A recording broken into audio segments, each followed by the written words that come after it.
Puluhan ibu-ibu dan buah hatinya sangat antusias mengikuti talk show bertema pentingnya kenali penyakit jantung sejak dini yang digelar RSU Bunda Jakarta. Hadir dalam talk show, MNC Live memberikan literasi keuangan bagi para ibu-ibu agar bisa menyediakan dana pendidikan anak dari tingkat dasar hingga perguruan tinggi. Talk show dan literasi keuangan ini makin seru karena dibalut dengan sejumlah permainan yang membuat anak-anak riang gembira mengikuti rangkaian acara. Antusiasnya luar biasa sekali ya, karena tentu kita semuanya setuju ya bahwa dana pendidikan itu adalah sesuatu yang sangat pasti. Dan tentunya kita sebagai orang tua ingin mempersiapkan dan juga merencanakan dana pendidikan yang terbaik buat anak-anak kita. Kepada para orang tua mengenai penyakit jantung bawaan pada anak, begitu ya. Sehingga jika memang beliau-beliau, putra-putri beliau-beliau memang punya tanda-tanda atau mungkin semacam gejala begitu yang memang mengarah ke penyakit jantung bawaan anak, itu bisa konsul kembali ke para ahli. Dalam rangka memperingati Hari Anak Nasional tahun 2023, RSU Bunda Jakarta menggelar lomba mewarnai yang menambah keceriaan anak-anak mengikuti berbagai kegiatan ini. Dari Jakarta, Indra Setiabudi, iNews melaporkan.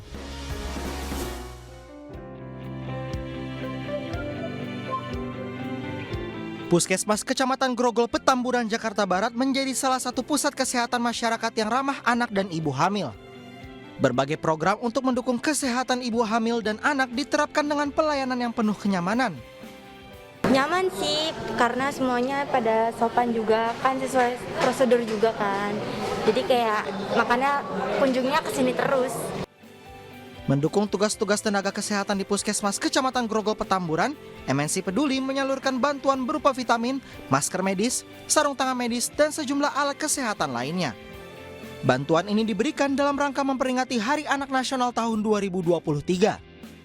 Kami dari MNC Peduli memberikan bantuan berupa APD kepada beberapa puskesmas karena memang ini membantu mereka dalam layanan mereka terhadap masyarakat agar bisa memproteksi nakes-nakes kita juga di puskesmas seperti itu. Jadi dengan adanya bantuan dari MNC Peduli sangat membantu untuk para tenaga kesehatan kami, khususnya untuk meningkatkan pelayanan kesehatan ya. Jadi pelayanan kesehatan kami ada juga untuk pelayanan kesehatan ibu dan anak dan bayi sehat, dan itu sangat bermanfaat sekali bagi kami. Bakti sosial MNC Peduli ini mendapat apresiasi dari Puskesmas Kecamatan Grogol, Petamburan. Bantuan akan sangat bermanfaat dalam memberikan pelayanan kepada pasien dan masyarakat. Dari Jakarta, Nur Aryadin, iNews melaporkan.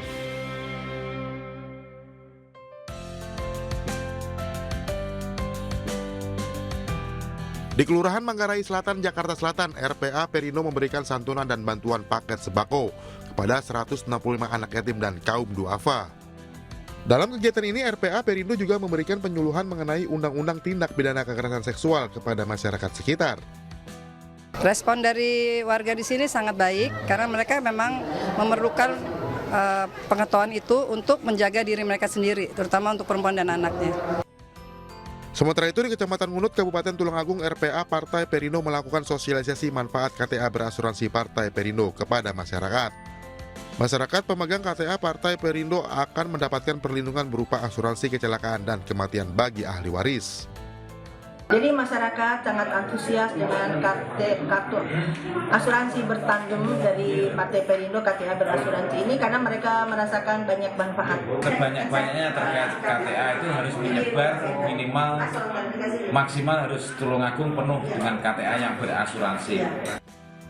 Melalui berbagai program prorakyat, Partai Perindo yang mendukung Baca Pres Ganjar Pranowo sebagai calon presiden 2024 ini optimis mampu meraih simpati masyarakat di pemilu 2024 mendatang. Tim Liputan iNews melaporkan.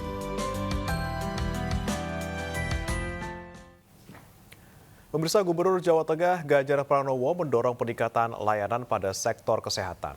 Layanan itu meliputi peningkatan kapasitas dokter dan juga penyediaan fasilitas kesehatan yang memadai.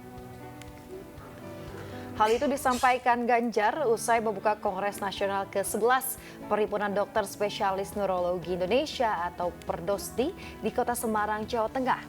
Ganjar menyebut saat ini dunia kesehatan sedang menghadapi berbagai tantangan yang tidak mudah.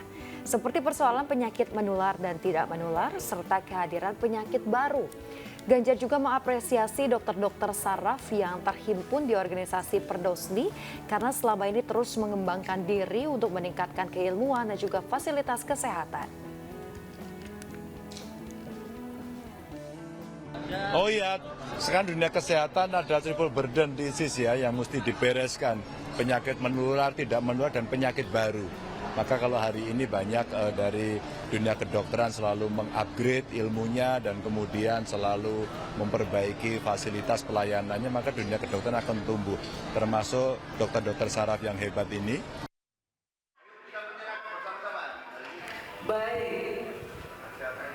Masih dari Semarang, pemirsa, Ganjar Pranowo juga menghadiri acara Digital Marketing Festival dan dalam kesempatan ini diberikan gelar Gubernur Punakawan dari Markpers dan Universitas Jenderal Sudirman Semarang. Pemberian gelar berkat kreativitas, inovasi, semangat kewirausahaan, dan kepemimpinan yang ditunjukkan Ganjar selama memimpin Jawa Tengah. Punakawan secara harfiah berarti teman, sahabat, atau pamong yang sangat cerdik, dapat dipercaya, mempunyai pandangan yang luas, serta memiliki pengamatan yang tajam dan cermat. Lewat penghargaan itu, Ganjar dinilai sebagai sosok pemimpin yang mampu menawarkan solusi baru, serta memiliki keberanian dalam mengambil resiko untuk kepentingan rakyat.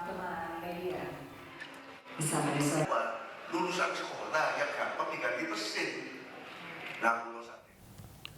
Pemirsa, Maluku Utara merupakan salah satu daerah di Indonesia yang kaya sumber daya mineral dan menjadi daya tarik sejumlah perusahaan tambang.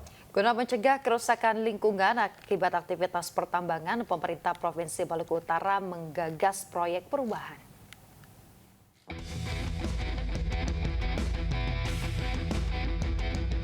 Maluku Utara merupakan salah satu daerah di Indonesia yang kaya sumber daya mineral dengan luas wilayah 145,801 km persegi dan jumlah penduduk 1.282.937 jiwa.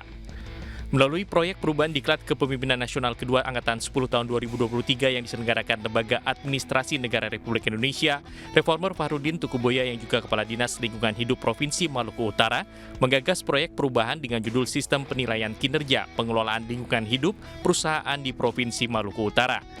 Pelaksanaan Diklat dimulai 29 Maret hingga Agustus 2023. Tahun 2022, jumlah perusahaan yang memiliki unit operasi produksi sebanyak 108 perusahaan dan yang baru mengikuti Propernas sebanyak 5 perusahaan tambang.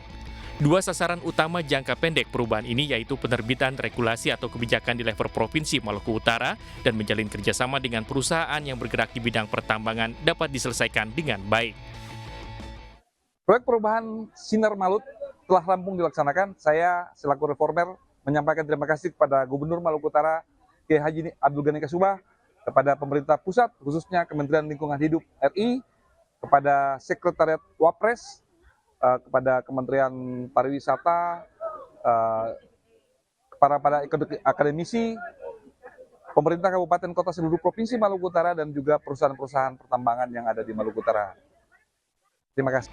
Program penilaian kinerja pengelolaan lingkungan hidup perusahaan bertujuan untuk menilai tingkat ketaatan pengelolaan lingkungan hidup pada 4 komponen, yaitu pengendalian pencemaran udara, pengendalian pencemaran air, pengelolaan limbah B3, dan pengendalian kerusakan hutan. Unjuk rasa soal dugaan korupsi dana sertifikasi guru diwarnai kericuhan. Informasi lengkapnya sesaat lagi, tetaplah bersama kami di iNews Pagi.